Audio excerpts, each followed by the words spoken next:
Et si on prenait le temps d'arrêter de courir et de se poser, de regarder le monde autour de soi et d'admirer les étoiles, par exemple, le temps d'une belle nuit d'été. On observerait de nouvelles choses, des étoiles qu'on n'avait pas vues jusqu'alors. On s'apercevrait qu'elles s'organisent entre elles sous forme de constellations, et en se concentrant un peu, on pourrait même les entendre. Car chaque astre résonne à la manière d'une cloche et émet des sons qui lui sont propres. En écoutant bien, on entendrait le Soleil, Jupiter et les autres nous jouer des symphonies entières. Ces mélodies sont liées à ce qu'il s'y passe. Une note dans la partition correspond à un phénomène dans l'étoile ou la planète. En théorie, si à chaque instant je sais ce que joue chacun des instruments de mon orchestre, je pourrais prédire exactement la température, la pression et l'ensoleillement sur Jupiter. La météo en fait. Mais vous le savez comme moi, la météo, c'est pas toujours très fiable. Pour être sûr de ces prédictions, le meilleur moyen, c'est encore d'aller vérifier. Mais aller à Grenoble pour voir s'il pleut, c'est faisable. Aller sur Jupiter, c'est un peu plus compliqué. Certains diraient que c'est impossible, qu'il faut abandonner, mais les scientifiques sont plus coriaces que ça.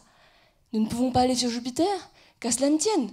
Faisons venir Jupiter à nous. Enfin, pas la planète en entier, sinon on aurait quelques problèmes. Alors, on a construit un modèle réduit et simplifié, qui peut rentrer dans ma salle de laboratoire et sur laquelle je peux faire de petites expériences. Dans ma thèse, je m'intéresse aux vents qui peuvent souffler à grande échelle sur une planète. Pour interpréter ce que j'entends sur les grandes, j'introduis dans ma planète miniature des vents simples et connus et j'écoute sa réponse. Si je fais lever le Mistral, par exemple, et que j'entends un Do, cela veut dire que s'il y a un Do dans la symphonie, alors il y a sans doute du Mistral quelque part là-haut. Petit à petit, j'ai construit un lexique qui donne la correspondance entre les notes de musique et les différents vents.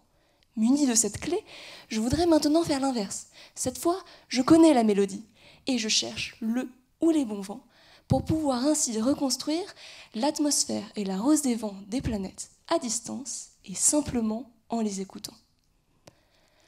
À force de vivre à un rythme effréné, on finit par ne plus voir, perdre de vue et oublier les choses simples et aller chercher toujours plus compliquées et sophistiquées. Et pourtant, souvent, on n'a pas besoin de beaucoup pour voyager. Il nous suffit peut-être juste de lever la tête, de plisser les yeux et d'écouter.